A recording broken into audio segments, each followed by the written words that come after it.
Sabbapapassa akaranang kusalasayupasampada sasitta pariyodapanang etang buddhanusasananti। আমি সর্বপ্রথমে সেই তথাগত অর্হৎ সম্যক সম্বুদ্ধকে বন্দনা করছি। অতঃপর শ্রদ্ধাবান শ্রদ্ধাবতী উপাসক উপাসিকাদেরকে আমার মৈত্রীময় আশীর্বাদ জানাচ্ছি। তো শ্রদ্ধাবান উপাসক উপাসিকাগণ, আজকে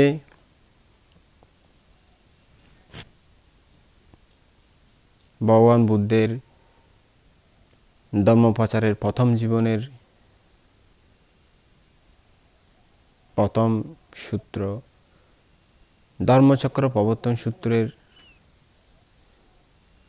আলোচ্য বিষয় নিয়ে আলোচনা করা হবে।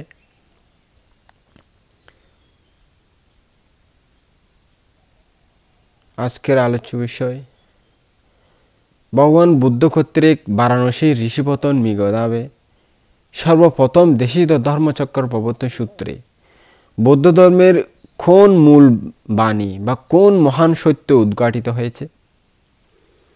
এর উত্তর হল, বুদ্ধগয়ার বোধিবৃক্ষ মূলে অনুত্তর মহান সম্যক সম্বুদ্ধি জ্ঞান লাভের 2 মাস পর ব্রহ্মলোকের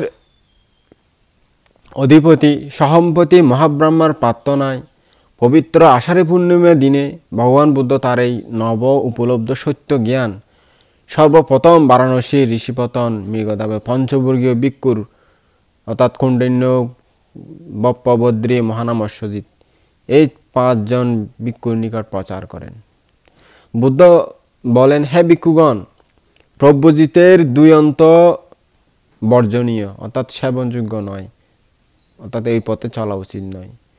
2 মে আন্তা বিক্ষাবে ভাব্বাজিতে না নাসে বিতাব্বা, অর্থাৎ সে 2 প্রকার কি যেগুলো বুদ্ধ সেবন করতে নিষেধ করেছেন। প্রথমত, পঞ্চকামভোগে অনুরক্ত হওয়া, যা হীন, গ্রাম্য, পৃথকজন, সেব্য ও অনার্য অনর্থকর। দ্বিতীয়ত, কঠোর কিচ্ছু সাধন দ্বারা আত্মপীড়ন, যা বহুতর কষ্টদায়ক, অনার্য, অনর্থকর। ভিক্ষুগণ, এই 2 অন্ত ত্যাগ করে মাজ্জিমা পাতিপাদা তথাগতেন আবিসম্বুদ্ধ চাক্ষুকারাণী ইয়ানাকারাণী অবিজ্ঞায়া সম্বোধায়া নিব্বানায়া সংবর্তাতি। অর্থাৎ হে ভিক্ষুগণ, এই 2 পথ ত্যাগ করে মধ্যম প্রতিপদা অর্থাৎ মধ্যম পথে চলে তথাগত কর্তৃক বোধগম্য পরিজ্ঞাত হয়েছে। সে মধ্যম পথ মানুষের সম্যক দৃষ্টিবর্ধক, জ্ঞানবর্ধক, যা উপশমকারক অর্থাৎ আসক্তিহীন, অভিজ্ঞ উৎপাদক, চারাজ্য সত্য উপলব্ধিতে সাহায্যকারী, বোধোদয় জ্ঞাপক, চারাজ্য সত্য ও 4 মার্গফল লাভের সহায়ক এবং যা নির্বাণ প্রত্যক্ষকরণের সহায়ক। মূলত সেই মধ্যপথ হল আর্যাষ্টাঙ্গিক মার্গ। এক কথায় বলতে গেলে আর্যাষ্টাঙ্গিক মার্গই মধ্যপথ। আরিয়া আট্টাঙ্গিক মার্গ মাজ্জিমা পাতিপাদা তথাগতেন আবিসম্বুদ্ধা চাক্ষুকারাণী অনাকারাণী অবিজ্ঞায়া সম্বোধায়া নিব্বানায়া সংবর্তাতি। যে আর্যাষ্টাঙ্গিক মার্গপথ নির্বাণ পর্যন্ত লাভ করতে সহায়ক হয়, সেই আর্যাষ্টাঙ্গিক মার্গ হল সাম্মা দিট্ঠি, সাম্মা সংকাপ্পা, সাম্মা বাসা, সাম্মা কাম্মান্তু, সাম্মা আজীব, সাম্মা বায়াম, সাম্মা সতি, সাম্মা সমাধি। অর্থাৎ সম্যক দৃষ্টি, সম্যক সংকল্প, সম্যক বাক্য, সম্যক কর্ম, সম্যক জীবিকা, সম্যক প্রচেষ্টা, সম্যক স্মৃতি, সম্যক সমাধি। হ্যাঁ ভিক্ষুগণ, চারাজ্য সত্য কি কি? যেমন বুদ্ধ বলেছেন, 1 দুঃখার্য সত্য। দুঃখার্য সত্য হল জন্ম দুঃখ, জরা দুঃখ অর্থাৎ বৃদ্ধ অবস্থায় যে দুঃখ কষ্ট পেতে হয়, ব্যাধি দুঃখ, মরণ দুঃখ, অপ্রিয় সংযোগ, প্রিয় বিয়োগ, স্ফীত বস্তুর অলাভজনিত দুঃখ। সংক্ষেপে বলতে গেলে 5 উপাদানের স্কন্ধ এই দুঃখ। অর্থাৎ আমাদের এই যে পুরো শরীরের যা কিছু আছে সমস্ত কিছুই দুঃখের অন্তর্গত। প্রতিনিয়ত আমরা দুঃখ ভোগ করি। এটা সেটা একটার পর একটা লেগে আছে জন্ম থেকে মৃত্যু পর্যন্ত। যতদিন এই স্কন্ধ বিদ্যমান থাকবে ততদিন দুঃখ আমাদের পিছনে লেগেই থাকবে। তো এটা দুঃখ সত্য। 2 নাম্বার দুঃখ সমুদয় আর্য সত্য, অর্থাৎ দুঃখের কারণ, কি কারণে দুঃখ উৎপন্ন হয় সে আর্য সত্যটা হলো, হ্যাঁ বুদ্ধ বলছেন হে ভিক্ষুগণ, তৃষ্ণায় দুঃখ উৎপত্তির কারণ, অর্থাৎ তৃষ্ণায় আসক্তি সমস্ত কিছুর প্রতি, আমার এই শরীরের প্রতি হোক বা অন্যান্য সমস্ত কিছুর প্রতি যে আসক্তি আকাঙ্ক্ষা অতৃপ্ত ইচ্ছা, তাই মানে আসক্তি। তৃষ্ণা পুনর্জন্ম প্রদানকারী, পূর্ব তৃষ্ণা অনুরাগ সহগত এবং জন্ম জন্মান্তরে ষড়েন্দ্রিয় গ্রাহ্য বিষয় অভিনন্দনকারী, যেমন কামতৃষ্ণা, ভবতৃষ্ণা, বিভবতৃষ্ণা। তো এটা হলো দুঃখের কারণ সত্য। দুঃখ নিরোধ আর্য সত্য, এটা 3 নম্বর সত্য। হ্যাঁ ভিক্ষুগণ, 3 আর্য সত্য হচ্ছে তৃষ্ণার পরিপূর্ণ অবসান, ধ্বংস সাধন, এর বিসর্জন, এর থেকে মুক্তি এবং তৃষ্ণার প্রতি অনাসক্তি। 4 আর্য সত্য হলো দুঃখ নিরোধগামী প্রতিপদ আর্য সত্য, অর্থাৎ যে পথে চলে দুঃখ থেকে মুক্ত হওয়া যায়, এটাই হলো দুঃখ নিরোধ প্রতিপদ আর্য সত্য। এই আর্য সত্য হলো আর্যাষ্টাঙ্গিক মার্গের অনুসরণে জীবন গঠন, যথা সম্যক দৃষ্টি, সম্যক সংকল্প, সম্যক বাক্য, সম্যক কর্ম, সম্যক জীবিকা, সম্যক প্রচেষ্টা, সম্যক স্মৃতি, সম্যক সমাধি। ভগবান বুদ্ধ বলেছেন হে ভিক্ষুগণ, এটা দুঃখ আর্য সত্য, দুঃখ সমুদয় আর্য সত্য, এটা দুঃখ নিরোধ আর্য সত্য, এটা নিরোধগামিনী প্রতিপদ আর্য সত্য বলে আমার পূর্বে কেউ শুনেনি।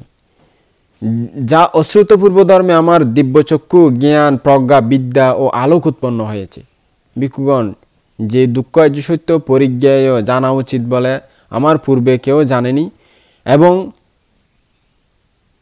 পরিজ্ঞাত বলে আমার পূর্বে কেউ বলেনি।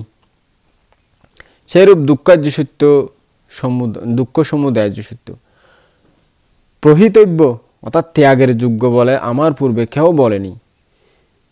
প্রহীন ত্যাগ করেছি বলে আমার পূর্বে কেউ বলেনি।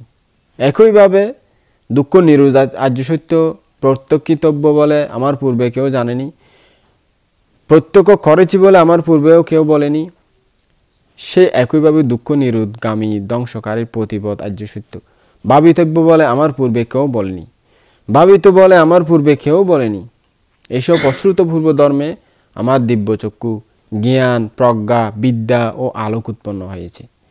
হে ভিক্ষুগণ, যতকাল আমার এই 4 আর্য সত্য ত্রিপরিবর্ত সত্য জ্ঞান, কৃত্য জ্ঞান ও কৃত জ্ঞান অনুসারে 12 প্রকার সম্যক জ্ঞান দর্শন সুবিশুদ্ধ হয়নি, ততকাল আমি দেবলোকে, মারলোকে, ব্রহ্মলোকে কিংবা শ্রমণ ভিক্ষু শ্রমণদের মধ্যে, সন্ন্যাসীদের মধ্যে, সাধারণ লোক ও দেব মানবের মধ্যে অনুত্তর সম্যক সম্বুদ্ধি জ্ঞান লাভ করেছি বলে প্রকাশ করেনি। 12 প্রকার সম্যক জ্ঞান দর্শন সুবিশুদ্ধ হওয়ার পরপরেই আমি সম্যক সম্বুদ্ধি জ্ঞান লাভ করেছি বলে প্রকাশ করেছি। এই 4 আর্য সত্য আমার সম্যক জ্ঞান উৎপন্ন হয়েছে, আমার চিত্ত বিমুক্ত বিলুপ্ত হবার নয়, অর্থাৎ আমি অরহত্ব ফল লাভ করেছি। আয়ামান্তিমা জাতি নাত্তি দানি পুনঃভাবতি।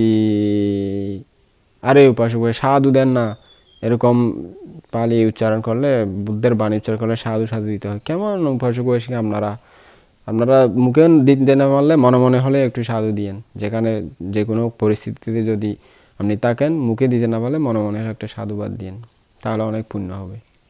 বুঝেছেন? অর্থাৎ এই আমার অন্তিম জন্ম, আমার আর পুনর্জন্ম হবে না। ভগবান এরূপ বললে পঞ্চভূয়ে ভিক্ষুগণ সন্তুষ্ট হয়ে ভগবানের বাসনকে অভিনন্দন করলেন। এই ধর্মচক্র প্রবর্তন সূত্র দেশনা যখন সমাপ্ত হলো, আয়ুষ্মান কৌণ্ডিন্যের বিরজ বিমল ধর্মচক্র উৎপন্ন হয়, অর্থাৎ তিনি শ্রোতাপতি বলে প্রতিষ্ঠিত হন। তিনি বুঝতে পারেন যে যা কিছু উৎপন্নশীল তা সব কিছুই বিনাশশীল। ইয়াং কিঞ্চি সামুদায়াং ধাম্মাং সাব্বাং তাং নিরোধা ধাম্মান্তি। আরে সাধু দেন না, প্রত্যেকবার বলতে হয় নাকি? এরকম মানে বুদ্ধের বাণী উচ্চারণ করলে সাধু সাধু সাধু দিতে হয়। অর্থাৎ আপনারা সাধুবাদ দিয়ে অনুমোদন করলেন এই জ্ঞানকে, আপনাদের একটা পারামি সৃষ্টি হলো। বুঝেছেন? সাধু সাধু দিবেন, সাধু সাধু না দিলে পুণ্য অল্প কম হইব, সাধু দিলে ওনার ফারামি সৃষ্টি হইব, অনুমোদন করা হইব। সাধু দিবেন প্রত্যেকবার কেন সাধু দিবেন। ভগবান বুদ্ধ ধর্মচক্র প্রবর্তন সূত্র সমাপ্ত হলে ভূমিবাসী দেবতারা সাধুবাদ সহ ঘোষণা করলেন যে এই ধর্মচক্র প্রবর্তন সূত্র ভগবান কর্তৃক বারাণসীর ঋষিপতন মৃগদাবে প্রবর্তিত হয়েছে, প্রচার করা হয়েছে, যা কোনো শ্রমণ ব্রাহ্মণ দেব মার ব্রহ্মা কিংবা কারো দ্বারা পরিবর্তনীয় নয়। ভূমিবাসী দেবতাদের ঘোষণা দমনি শুনে চতুর্মহারাজিক দেবতাগণ একই সাধুবাদ দমনি করেন। এভাবে তাবতিংশ জাম তুষিত নির্মাণরতি পরিণমিত বশবতী দেবগণ ব্রহ্মা পরিষদ ব্রহ্মা পুরোহিত মহাব্রহ্মা অপ্রমাণাব আবশ্যর পরিত্যাশুভ অপ্রমাণ শুভ শুভখিন্ন বেহপল অবৃহ অতপ্প সুদস্য সুদর্শী অকনিষ্ঠবাসী ব্রহ্মগণ এই শব্দদমনি ঘোষণা করেন, অর্থাৎ সাধুবাদ দিয়ে অনুমোদন করেছিলেন। এইভাবে সেই ধর্মচক্র প্রবর্তন ক্ষণে ব্রহ্মলোক পর্যন্ত একই শব্দদমনি ঘোষিত হয়। তখন চারিদিক তথা 10 সহস্র লোকধাতু কম্পিত হয়েছিল, প্রকম্পিত হয়েছিল। জগতে অপ্রমাণ ও মহামুক্ত আলোক প্রাদুর্ভূত হয়েছিল।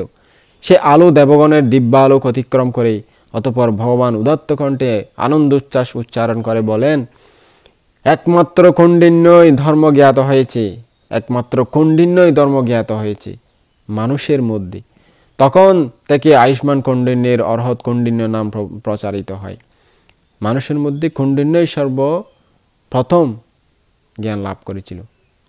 আর তখন দেবলোক মনুষ্য লোকের মধ্যে অসংখ্য অসংখ্য দেব মনুষ্য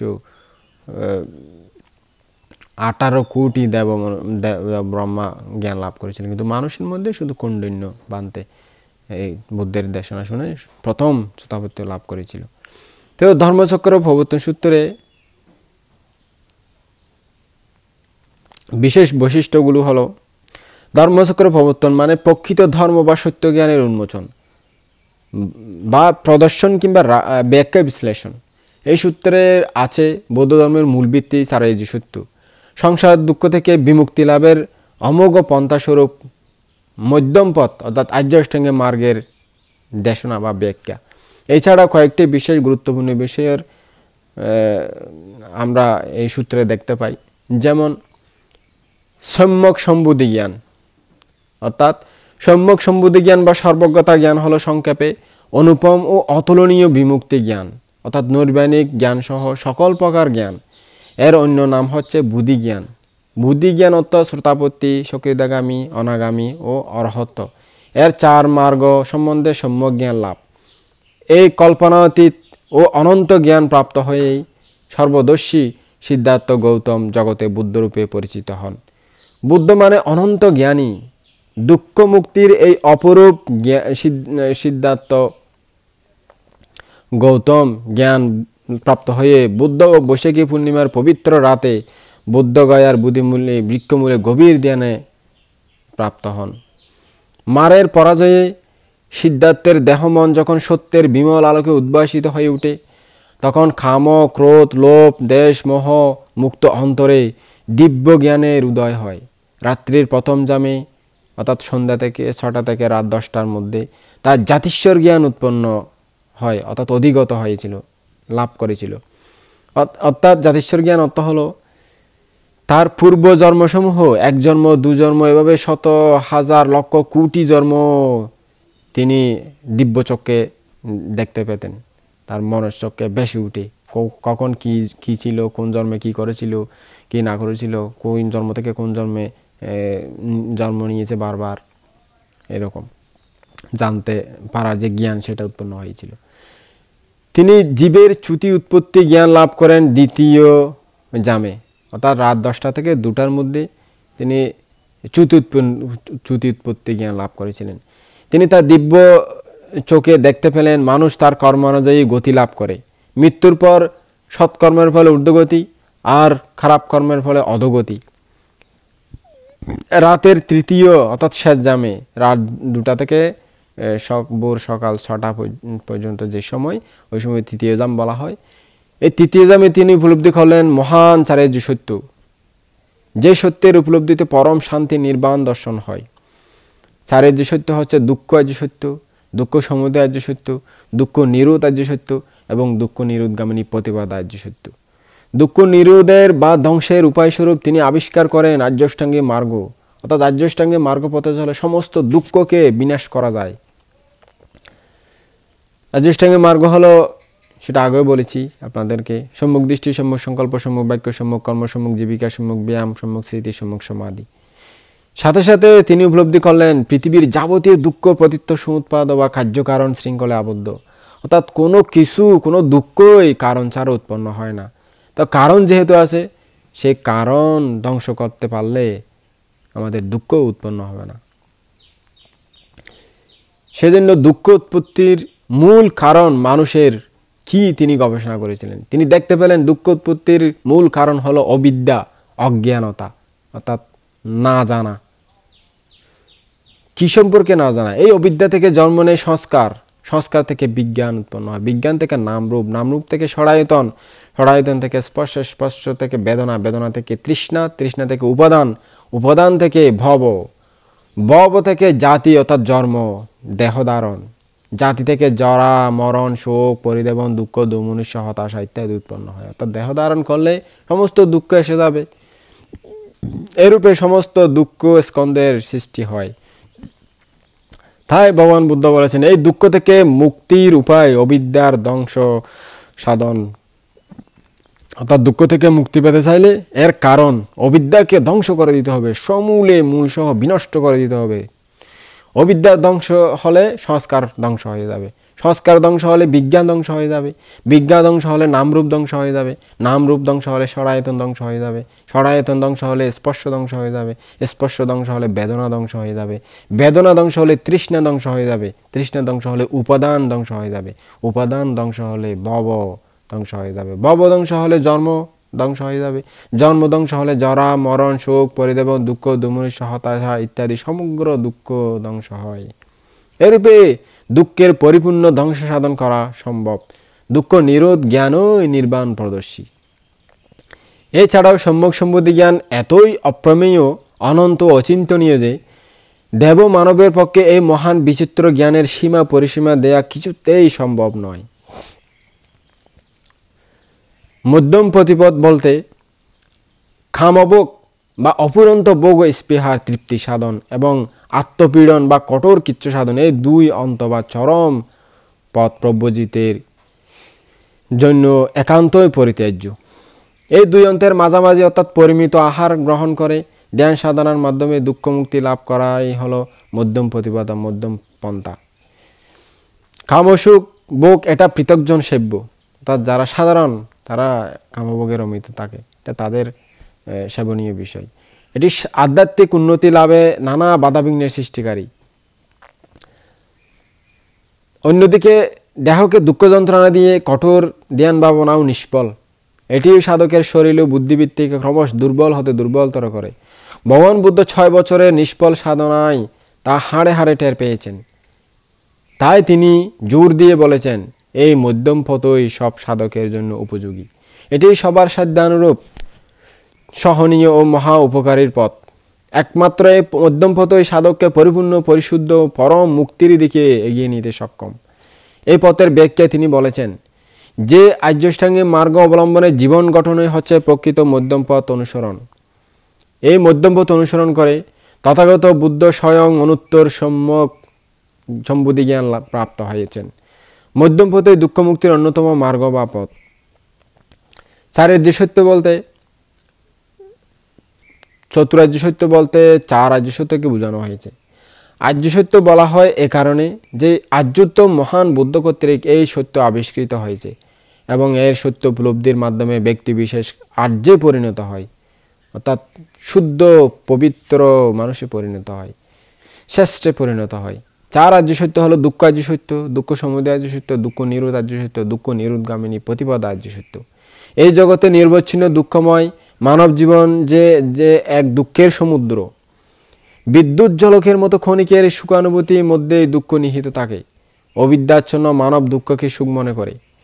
জন্ম, জরা, ব্যাধি, মৃত্যু, শোক, পরিতাপ, দুর্মনুষ্য, হতাশা, প্রিয় বিয়োগ, অপ্রিয় সংযোগ, আকাঙ্ক্ষিত বস্তুর অপ্রাপ্তি, তার যেটা আশা করি সেটা পাই না, সেটা আমাদের বড় দুঃখ। অনেক কিছুই আমরা আশা করি, সে যখন আমরা পাই না অনেক কষ্ট লাগে, দুঃখ লাগে।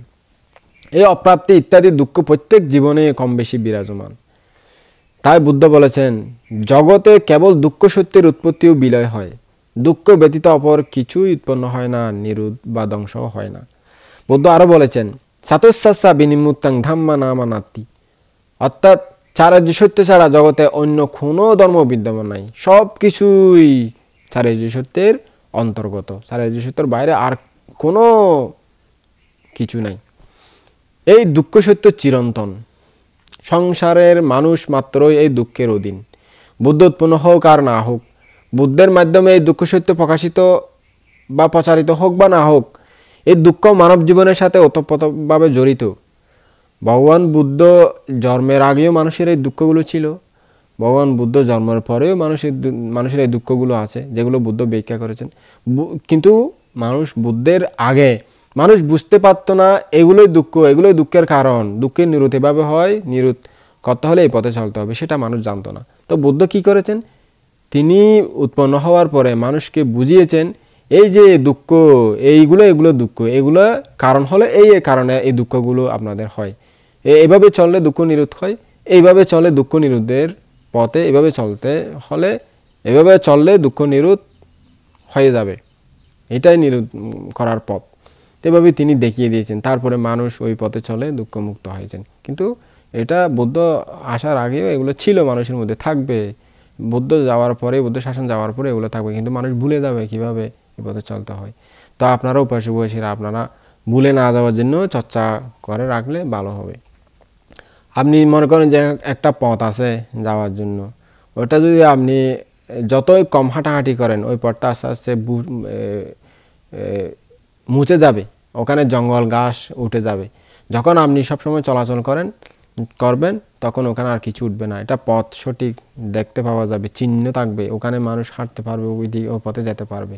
কিন্তু যখন হাঁটাহাঁটি কমে যাবে, ওই পথে চলাচল কমে যাবে, তখন পথটা মুছে যাবে সম্পূর্ণ। একদিন সম্পূর্ণ মুছে গেলে মানুষ ওই জায়গা দিয়ে একটা যে পথ ছিল, ওই পথে যে একটা ভালো জায়গা যাওয়া যায় সেটাও মানুষ খুঁজে পাবে না। এই জন্য উপাসক বয়সী আপনারা ওই পথে চলে পথটা পরিষ্কার রাখবেন, যাতে পরবর্তী জেনারেশন আসে ওই পথে চলে ওই ভালো স্থানে যেতে পারে। আর যদি না চলেন পথ মুছে যাবে। তা আপনারা চলে পথ পরিষ্কার রাখতে চান নাকি চান না? পরিষ্কার করে রাখতে চান? পথ চলে পরিষ্কার মানে রাখলে সেটা আপনাদেরই মঙ্গল হবে, তাহলে আপনাদের সুখ হবে। তো ভগবান বুদ্ধ এই পথে চলে মানুষকে পথ দেখিয়ে দিয়েছেন, তিনি পরিনির্বাপিত হয়ে গেছেন। এখন আমাদের দায়িত্ব, আমরা ওই পথে চলে পরিষ্কার যতদিন রাখতে পারি, সেটা আমাদের ফিউচার জেনারেশন যারা আসে তাদেরও মঙ্গল হবে।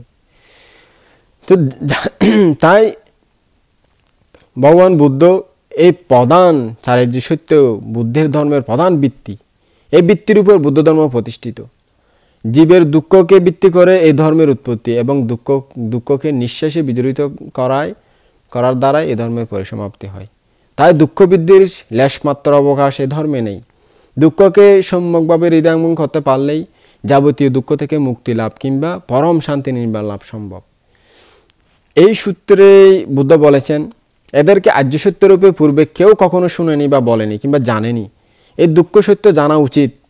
তা আমি জেনেছি, দুঃখের কারণ যে তৃষ্ণা, যা পূর্বজন্মের হেতু, এই তৃষ্ণা পরিত্যাগ করা উচিত। আমি তা নিঃশেষে পরিত্যাগ করেছি। এই দুঃখের ধ্বংস অপরিহার্য, তা বুঝে তা প্রত্যক্ষ করা উচিত। তা আমি স্বয়ং প্রত্যক্ষ করেছি। এই দুঃখ ধ্বংসের উপায় সম্যক পথ হলো আর্যাষ্টাঙ্গিক মার্গ। তা বারবার অনুশীলন করে, ভাবনা করে প্রত্যেকেই এই পথে চলা উচিত। তা আমি স্বয়ং বারবার ভাবনা করেছি, ওই পথে চলেছি, উপলব্ধি করেছি।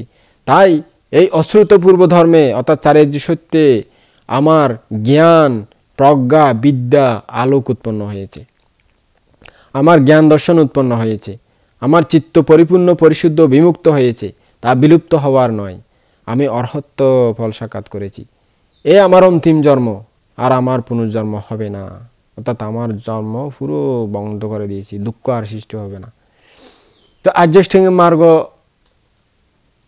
কি একটু ব্যাখ্যা করি। আধ্যাত্মিক মার্গ বলতে দুঃখ মুক্তির 8টি অন্যতম কারণকে বোঝায়, অর্থাৎ 8টি অঙ্গ বিশিষ্ট একটি মাত্র পথ সেটা। অনেকে বলেন 8টি পথ, আসলে সেটা 8টি পথ নয়, 8টি অঙ্গ বিশিষ্ট একটি পথ, অর্থাৎ ওখানে একটি ছাড়া আরেকটি বেয়ে চলে আপনি নির্বাণে যেতে পারবেন না। সব অষ্টাঙ্গিক মার্গ পূর্ণ হলেই তবেই আপনি নির্বাণ সাক্ষাৎ করতে পারবেন। শাব্দিক অর্থে আর্যদের অষ্ট অঙ্গ সমন্বিত বা পথকে বোঝানো হয়েছে। ভগবান বুদ্ধের অভিনব আবিষ্কারই অষ্টাঙ্গিক মার্গ, এটাই দুঃখ মুক্তির একমাত্র পথ।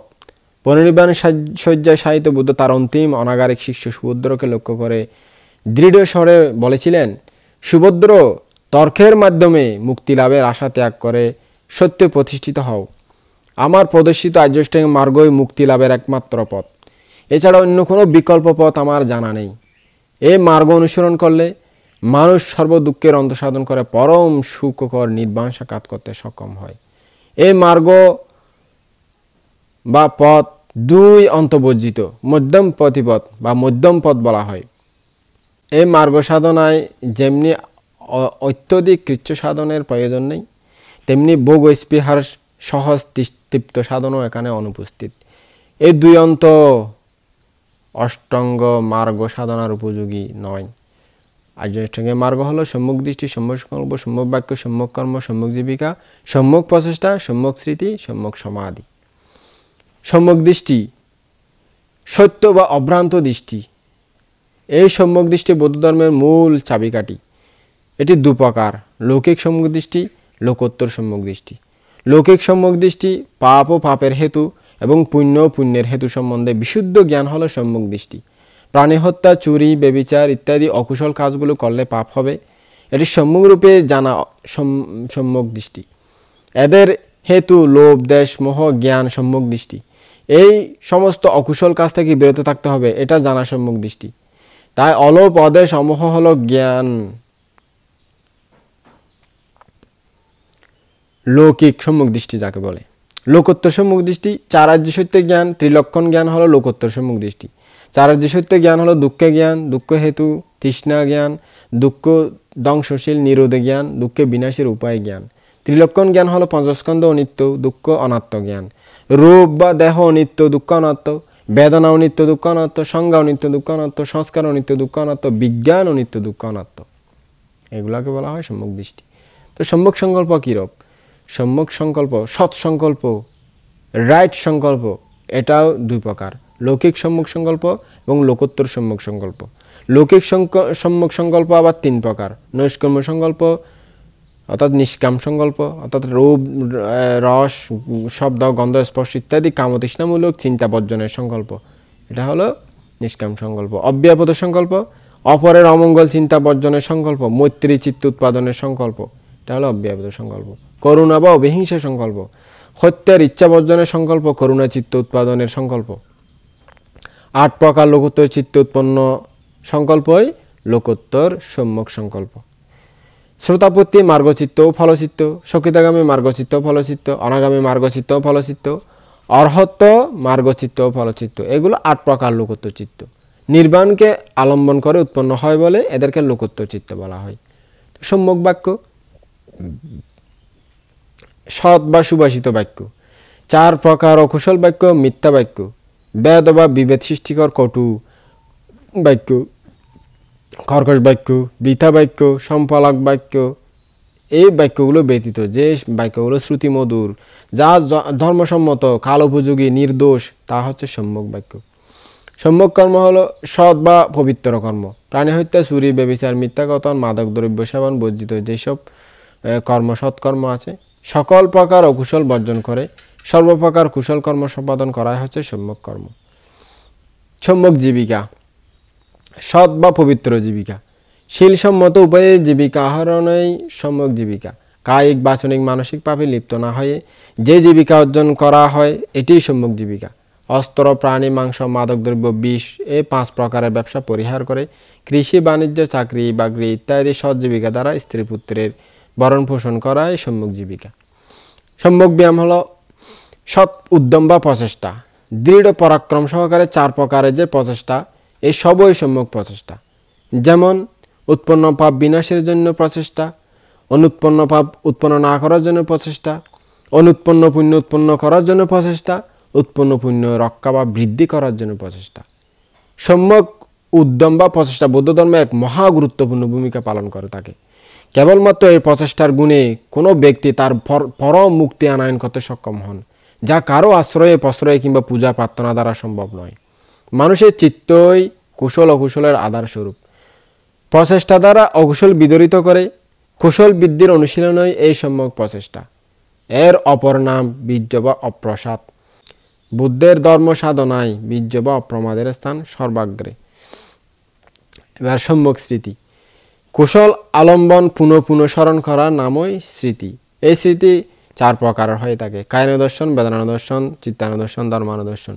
এই কায় যখন যেভাবে বিন্যস্ত হয় সেই ভাবের প্রতি স্মৃতিকে জাগ্রত রাখা কায়ানুদর্শন। সুখ বেদনা, দুঃখ বেদনা, উপেক্ষা বেদনা পঞ্চকামগুণ যুক্ত হোক অথবা কামগুণ বিহিরহিত হোক, যখন যেরূপ বেদনা উৎপন্ন অনুভূত হয়, যাবতীয় বেদনার প্রতি প্রবল পরাক্রম সহকারে সচেতন বা স্মৃতিমান থেকে চিত্তের একাগ্রতাপূর্ণ লক্ষ্যই বেদনানুদর্শন। সর্বরকম কুশলাকুশল চিত্ত, চিত্তবৃত্তি, চিত্তগতি, চিত্ত প্রকৃতি, চিত্তের স্বরূপ ও চিত্তের সকল প্রকার ভাববিন্যাসের প্রতি স্মৃতি সহকারে সজাগ দৃষ্টির পরীক্ষণই চিত্তানুদর্শন। অর্থাৎ চিত্তের কোথায় কী করতেছে সবসময় দেখা তাকে। প্রবল বিক্রমের সাথে পঞ্চস্কন্ধ, পঞ্চনিবরণ, 10 বিধ সংযোজন, 7 প্রকার বুদ্ধাঙ্গ, 12 প্রকার আয়তন, 4 সত্য ইত্যাদি ধর্মের প্রতি স্মৃতি সহকারে সজাগ দৃষ্টির পরীক্ষণ, সমীক্ষণ, নিরীক্ষণই ধর্মানুদর্শন। এই কায় অনিত্য, দুঃখ অনাত্ম, এটা আমার নয়, এটা আমি নই, আমার আত্মা নয় ইত্যাদি এরূপ বেদনা চিত্ত ধর্ম অনুদর্শনীয় প্রযোজ্য। সব সময় অনিত্য দুঃখ অনাত্মা ছাড়া এখানে কিছুই নেই। তা এবার সম্যক সমাধি। চিত্তের সম্যক ধৈর্যকে সম্যক সমাধি বলা হয়। চিত্তের একাগ্রতা সাধনই সমাধি। সাধারণত চিত্ত চঞ্চল, ইতস্তত বিচরণশীল। এই চিত্তকে সংযত করতে না পারলে জগতে কোনো কাজেই সফলতা আসে না। বিক্ষিপ্ত চিত্তে সদ্ধর্ম দর্শন অসম্ভব। সকল প্রকার কুশল কর্ম সমাধিমুখী, সমাধির দিকে ধাবমান, সমাধিতে স্থিত থাকে। সমাধিস্থ ব্যক্তি যথাযথ জ্ঞাত হন। সম্যক দৃষ্টি মনের সন্দেহ দূর করে, যথাযথ জ্ঞান দর্শনের প্রতি চালিত করে। এই সৎ দৃষ্টি সম্যক সংকল্প, অব্যাপদ সংকল্প, অবিহিংসা সংকল্পের দিকে পরিচালিত করে। নৈষ্কর্ম্য সংকল্প কামসুখে অনাসক্ত এবং স্বার্থহীন উদার করে তোলে। অব্যাপদ সংকল্প কারো ক্ষতি করার ইচ্ছা দমন করে, মৈত্রী চিত্তে গড়ে তোলে। অবিহিংসা সংকল্প হত্যা করার ইচ্ছা প্রদমিত করে, করুণা চিত্ত গঠনে সাহায্য করে। সম্যক সংকল্পের ফলে কুশল কর্মের দিকে মন ধাবিত হয়। ফলশ্রুতিতে সম্যক বাক্য, সম্যক কর্ম, সম্যক জীবিকা এই 3 বিষয়ে শীল অনুশীলনে মন তৎপর হয়। সম্যক প্রচেষ্টা মনের মালিন্য দূর করতে,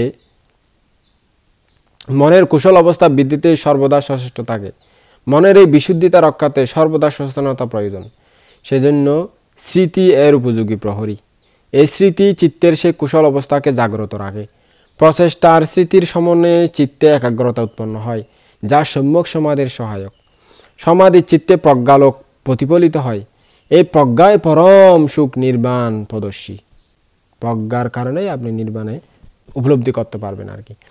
আধ্যাত্মিক মার্গের সম্যক বাক্য, সম্যক কর্ম, সম্যক জীবিকা এই 3টি আদি কল্যাণযুক্ত অর্থাৎ শীলের অন্তর্গত।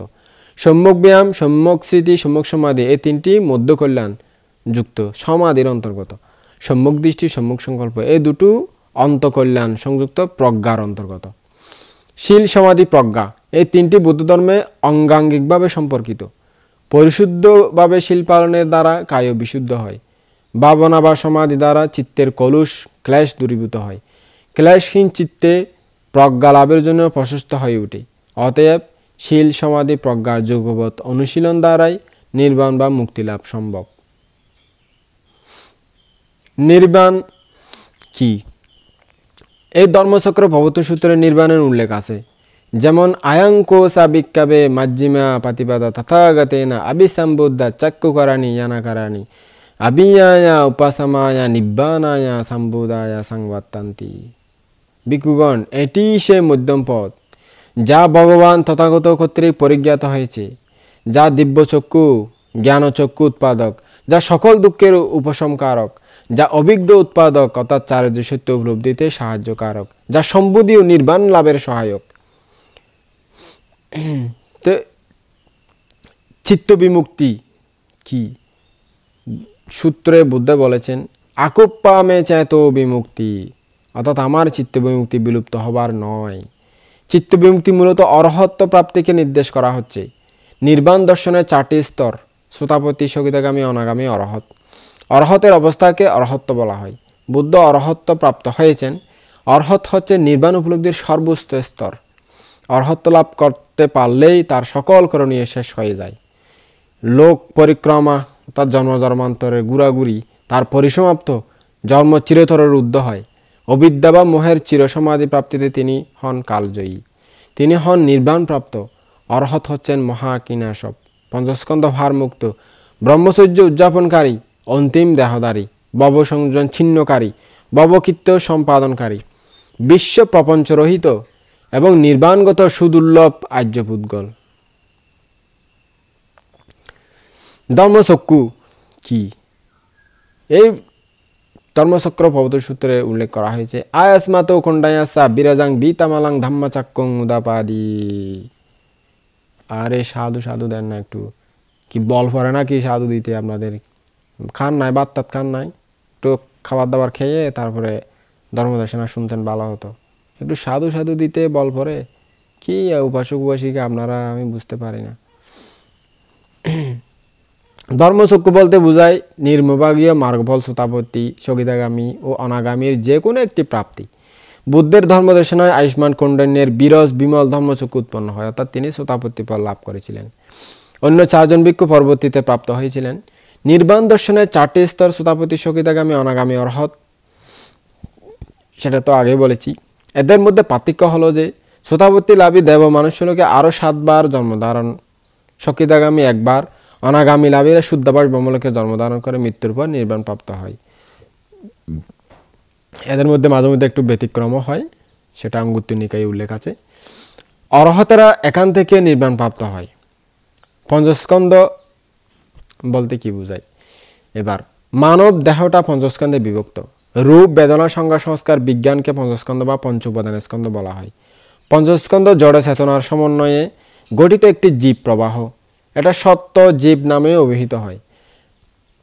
রূপ হচ্ছে জড় পদার্থ, যা পৃথিবী, আপ, তেজ, বায়ু 4 মহাভূতের সমষ্টি। পৃথিবীতে কাঠিন্য ও কোমলতা, আপে সংশক্তি বা পিণ্ডীভূত হবার শক্তি, তেজ উষ্ণতা ও শীতলতা ভাব, বায়ু গতিশীলতার উপাদান বিশেষ। বেদনা হলো চক্ষাদি ইন্দ্রিয়ে, চক্ষু, সূত্র, ঘ্রাণ, জিহ্বা, কায়, মন। এই যথাক্রমে রূপাদি অর্থাৎ রূপ, শব্দ, গন্ধ, রস, স্পর্শ, ভাব বিষয়বস্তুর সাথে সংযোগের ফলে চিত্তের সহজাত সুখ, দুঃখ, উপেক্ষাদি শারীরিক ও মানসিক অনুভূতি। রূপাদি বিষয়বস্তু চক্ষাদি ইন্দ্রিয় পথে যখন যে রূপ প্রতিভাত হয়, অর্থাৎ চোখের বা সারা যে ষড়ায়তন আছে, ষড়েন্দ্রিয় আছে, এদের সাথে বাহ্যিক যে রূপ, শব্দ, গন্ধ, রস, স্পর্শ, ভাব আদি স্পর্শ হয়ে যেরকম অনুভূত হয়, যেরকম পার্থক্য অনুভূত হয়, চিত্তের যে ভিন্ন ভিন্ন অধোগতি, সে লাক্ষণিক জ্ঞানের সংজ্ঞায় অভিহিত হয়, অর্থাৎ আকৃতি জানা। সংক্ষেপে ইন্দ্রিয় গ্রাহ্য অনুভূতিকে জেনে যে প্রতীতি জন্মে তাকে সংজ্ঞা বলা হয়, তার যে ধারণা জন্মে সেটাই সংজ্ঞা। বেদনা ও সংজ্ঞার স্মৃতি বা রেশ চিত্ত গর্ভে প্রচ্ছন্ন শক্তির আকারে সঞ্চিত হলে সংস্কার নামে অভিহিত হয়। সংস্কার হলো পুনর্জন্ম পদে কুশল অকুশল কর্ম বা চেতনা।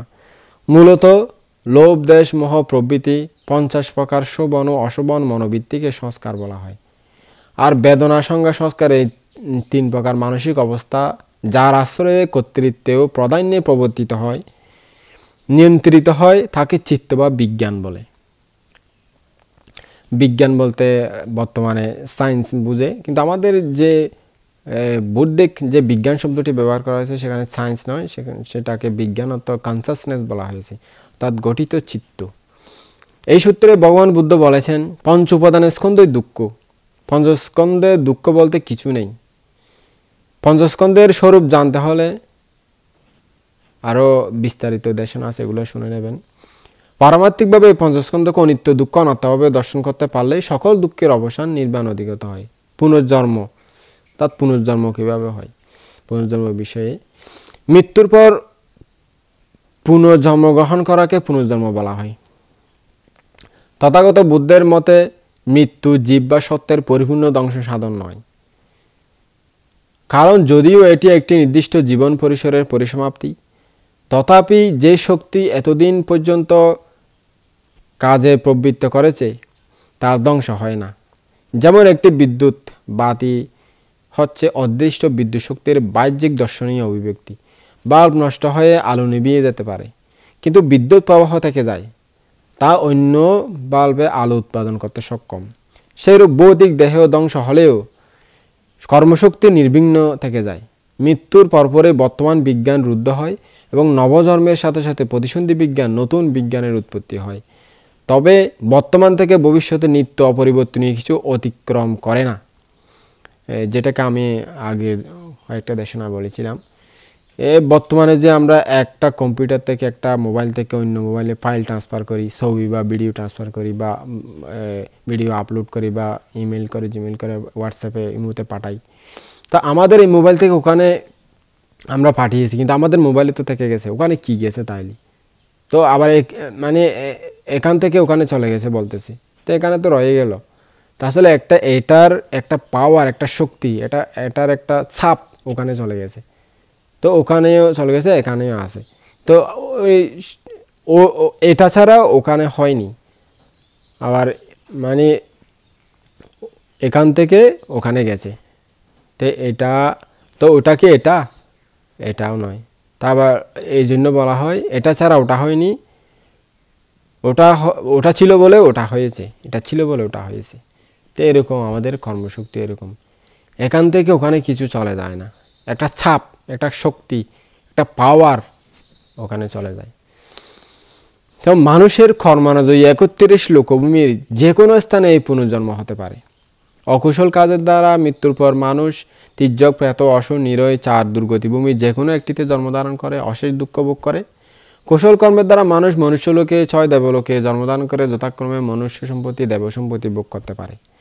তবে রূপ অরূপ ব্রহ্মলোকে জন্ম নিতে হলে ধ্যান ভাবনার প্রয়োজন, অর্থাৎ সমাধি ধ্যান অঙ্গ যেগুলো প্রথম, দ্বিতীয় ধ্যান, তৃতীয় ধ্যান, চতুর্থ ধ্যান থেকে শুরু করে অষ্টম সমাপত্তি পর্যন্ত যে কোনো একটা ধ্যান লাভ করতে পারলে ব্রহ্মলোকে যেতে পারে, না হলে যেতে পারে না। কিন্তু সকল ভূমি থেকে কর্মফল ভোগ করে শেষে চ্যুত হতে হয়। যেখানেই যান না কেন আপনি, সেখান থেকে নির্দিষ্ট কোটি কোটি, লক্ষ লক্ষ বা হাজার হাজার যা বয়স মৃত্যু পর্যন্ত ওখানে শেষ করে আবার জন্ম নিতে হবে। একবার জন্ম একবার মৃত্যু, আরেকবার জন্ম আরেকবার মৃত্যু, এরূপে জীব অসংখ্য জন্ম মৃত্যুর মধ্য দিয়ে ভবচক্করে অহরহ ঘুরাফেরা করতেছে। নির্বাণ লাভে এই জন্ম মৃত্যুর পূর্ণ পরিসমাপ্তি। তাই বুদ্ধ বলেছেন, আয়ামান্তিমা জাতি নাত্তি ধানি পুনঃভাবতি। আর সাধু দেন না, কি কেমন উপাসক উপাসিকা আপনারা, একটু মানে সাধু দিতে পারেন না? কত সুন্দর করে ধর্ম উপদেশ, একটু সাধু দিবেন তো। বুদ্ধের বাণী, সাধু দিলে আপনাদের ফারামি সৃষ্টি হবে। একটু মানে কেমন মানুষ, মনে মনে হলে একটু দিবেন সাধু, যদি বড় করে দেওয়ার মতো পরিবেশ না থাকে, একটু মনে মনে হলে সাধুবাদ দিয়ে মন নমিত করবেন, তাহলে আপনাদের ফারামি সৃষ্টি হবে, অনেক পুণ্য হবে। এই আমার অন্তিম জন্ম, আর আমার পুনর্জন্ম হবে না। নির্বাণ লাভ করলেই পুনর্জন্ম বন্ধ হয়ে যায়। বুদ্ধ তখন স্ব-উপাধি শেষ নির্বাণ প্রাপ্ত হয়েছিলেন। মৃত্যুর পরপরে তিনি অনুপাধি শেষ নির্বাণ প্রাপ্ত হবেন, অর্থাৎ দেহত্যাগের পর অনুপাধি শেষ নির্বাণ প্রাপ্ত হবেন। তৃষ্ণা বলতে আমরা কি বুঝি?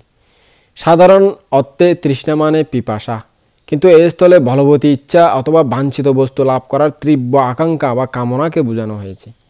বেদনার কারণে তৃষ্ণার উৎপত্তি হয়। চক্ষু সংস্পর্শ বেদনা থেকে রূপতৃষ্ণা, সূত্র সংস্পর্শ বেদনা থেকে শব্দ তৃষ্ণা, ঘ্রাণ সংস্পর্শ বেদনা থেকে গন্ধ তৃষ্ণা, জিহ্বা সংস্পর্শ বেদনা থেকে রস তৃষ্ণা, কায় সংস্পর্শ বেদনা থেকে স্পর্শ তৃষ্ণা, মন সংস্পর্শ বেদনা থেকে ভাব তৃষ্ণা উৎপন্ন হয়। এই তৃষ্ণায় 3 প্রকার এখানে উল্লেখ করা হয়েছে এই সূত্রের মধ্যে: কাম তৃষ্ণা, ভব তৃষ্ণা, বিভব তৃষ্ণা। রূপ শব্দ গন্ধ রস স্পর্শ ছয় বিষয়ের যে কোনোটি উপভোগের যে তৃষ্ণা বা কামতৃষ্ণা, কামতৃষ্ণা যখন শাশ্বত দৃষ্টির সাথে প্রবর্তিত হয় তাকে কামলোক রূপলোক অরূপলোকে জন্মগ্রহণের ইচ্ছা তৃষ্ণা উৎপন্ন হয়, তখন এটা ভবতৃষ্ণা। আর এই কামতৃষ্ণা যখন উচ্ছেদ দৃষ্টি বা মৃত্যুর সাথে অস্তিত্বের বিলুপ্তি বা বিশ্বাসের সাথে প্রবর্তিত হয় তখন ওটাকে বিভব তৃষ্ণা বলা হয়। সমস্ত সত্য এই তৃষ্ণা জালে, কামতৃষ্ণা ভবতৃষ্ণা এই বিভব তৃষ্ণা জালে আবদ্ধ। এই তৃষ্ণাই দুঃখোৎপত্তির কারণ। এই তৃষ্ণার কারণে পুনর্জন্ম হয়। তৃষ্ণা তেনহা পুনর্ভাবিকা এটা বলা হয়েছে। এই তৃষ্ণা জন্ম জন্মান্তরে চক্ষু কর্ণ নাসিকা জিহ্বা কায় মন এই ষড়েন্দ্রিয় গ্রাহ্য বিষয়ে অভিনন্দনকারী। মানুষ অবিদ্যার কারণে অন্ধ, তাই রূপ শব্দ গন্ধ রস স্পর্শ ইত্যাদির প্রতি নানাবিধ তৃষ্ণার জন্ম দেয়। এই তৃষ্ণার মূল উচ্ছেদ হচ্ছে বৌদ্ধ ধর্ম সাধনার মুখ্য উদ্দেশ্য। দেবলোক ব্রহ্মলোক বলতে কি বোঝায়? পঞ্চবর্গীয় ভিক্ষু ছাড়াও এই সূত্র দেশনাকালে বহু দেব ব্রহ্মা সূত্র শোনার দুর্লভ সুযোগ গ্রহণ করেছিলেন। দেশনা শেষে তারা সমস্বরে সাধুবাদ প্রদান করেন। 6 দেবলোক ও 16 রূপ ব্রহ্মলোকের দেব ব্রহ্মগণ একের পর এক মহা আনন্দধ্বনি ঘোষণা করেন, অর্থাৎ খুশি মনে সাধুবাদ দিয়ে অনুমোদন করেছিলেন। তারা বলেছেন যে ধর্মের চক্র ধর্মের মহান সত্যবাণী ভগবান বুদ্ধ কর্তৃক বারাণসীর ঋষিপতন মৃগদায়ে প্রবর্তিত হয়েছে তা কোনো শ্রমণ ব্রাহ্মণ দেব মা ব্রহ্মা কিংবা অন্য কারো দ্বারা প্রবর্তনীয় নয়, কারো দ্বারা সম্ভব নয়। তাই বুদ্ধ ধর্ম দেবলোকে ব্রহ্মলোকে বিশ্বাস এই সূত্র থেকে প্রাপ্ত হওয়া যায়। অর্থাৎ দেবলোক ব্রহ্মলোক যে বুদ্ধ ধর্মের প্রতি শ্রদ্ধান্বিত, ধর্মের বুদ্ধের শিক্ষার প্রতি শ্রদ্ধান্বিত, ওখান থেকে বোঝা যায়। শুধু তাই নয়, বৌদ্ধ ধর্মে 31 লোকভূমির উপর বিশ্বাস স্থাপন করা হয়, যা অন্য রিলিজিয়নে হয়তো কম দেখা যায়। আত্মশক্তি বৌদ্ধ ধর্মের বহু বড় একটা জিনিস। বুদ্ধ যে দুঃখ মুক্তির পথ আবিষ্কার করেছেন তা কোনো আচার্য উপাধ্যায়ের নির্দেশনায় নয়, অথবা কোনো অলৌকিক শক্তির বদৌলতেও নয়। তিনি মধ্যম পথ অনুসরণ করে একমাত্র আত্মশক্তির সাহায্যে নৈর্বাণিক ধর্ম অনুত্তর সম্যক সম্বন্ধে জ্ঞান প্রাপ্ত হন। এই সূত্রে তিনি বলেছেন, এই ধর্মে আমার পূর্বে কেউ শুনেনি বা জানেনি। সে অজ্ঞাত পূর্ব ধর্মে আমার চক্ষু জ্ঞান প্রজ্ঞা বিদ্যা ও আলোক উৎপন্ন হয়েছে। অন্য অনেক জায়গায় তিনি বলেছেন, যতদিন এই ধর্মে আমার সম্যক জ্ঞান দর্শন সুবিশুদ্ধ হয়নি ততদিন আমি কাউকে তা প্রকাশ করিনি। জ্ঞান দর্শন সুবিশুদ্ধ হওয়ার পরেই আমি তা সবার নিকট প্রকাশ করি। এই কারণে বুদ্ধ সবসময় আত্মশক্তির জয়গান করেছেন। তিনি বলতেন, আত্মা দিবা বিহারাতা আত্মা সারানা আনাইয়া সারানাতি। আর এই উপাসক বসে একটু সাধু দেন না, কত সুন্দর বুদ্ধের ফালি ভাষা, একটু সাধুবাদ দিয়ে অনুমোদন করতে পারেন না, অনেক পুণ্য হবে আপনাদের। আপনারাও তো এমনি শুনেন, একটু সাধু দেন না। কি মানুষ, কি উপাসক উপাসিকা আপনারা, কারণ সাধুবাদ দিন না না, বল নাই না, ভাত খাই না আসছেন ধর্মদর্শন মনে একদিনে সুন্দর করে নিবেন। যেটা সাধুবাদ দিবেন ও তো পরিবেশ আছে, এটা সাধুবাদ দিবেন। যেটা পরিবেশ নাই পান লাগে, এটা মনে মনে হলে একটু সাধুবাদ দিয়ে অনুমোদন করবেন, তবে অনেক পুণ্য পাইবেন। অর্থাৎ তিনি বলতে চাইছেন, হ্যাঁ ভিক্ষুগণ, তোমরা নিজেরাই নিজেদের দ্বীপ হয়ে বিচরণ করো, নিজেই নিজের শরণ গ্রহণ করো। আত্মশরণই শ্রেষ্ঠ শরণ, অনন্য শরণ, এর চাইতে আর কোনো বড় শরণ নাই। তিনি আরও বলেছেন, আত্মাহি আত্মানো না তো কুহি না তো পারসিয়া। অর্থাৎ মানুষ নিজেই নিজের নিয়ত্তা, অর্থাৎ মুক্তিদাতা ত্রাণকর্তা, অন্য আর কেহ নয়। আত্মশক্তিতে বিশ্বাসী বলে তিনি বলতেন, প্রত্যেকের মধ্যে বুদ্ধ হওয়ার মহান শক্তি সুপ্ত আছে। এই সুপ্ত শক্তিকে জাগ্রত করার দায়িত্ব প্রত্যেকের থাকা উচিত। এই দৃষ্টিকোণ থেকে বলা যায় যে বুদ্ধের ধর্মটা আত্মশক্তি আত্মপ্রত্যয়ের ধর্ম। এই ধর্মে কেহ কারো মুক্তি এনে দিতে পারে না। আত্মশক্তির মাধ্যমে মুক্তি, আত্মোন্নতি নিজেকেই অর্জন করতে হয়। তাই ভগবান বুদ্ধ সবসময় বলতেন, আমি তোমাদেরকে মুক্তি দিতে পারবো না, আমি তোমাদেরকে মুক্তির পথ দেখিয়ে দিতে পারবো, এসো এই যে এই পথে চলো, কিন্তু আমি মুক্তি দিতে পারবো না। আমি মুক্তিদাতা নয়, আমি মুক্তির পথ দেখিয়ে দেওয়ার মতো মানুষ। আমি যে পথে দেখিয়ে দিচ্ছি সেই পথে তোমরাও চলে আমার মতো মুক্ত হতে পারবে, তিনি সেটাই বলতেন।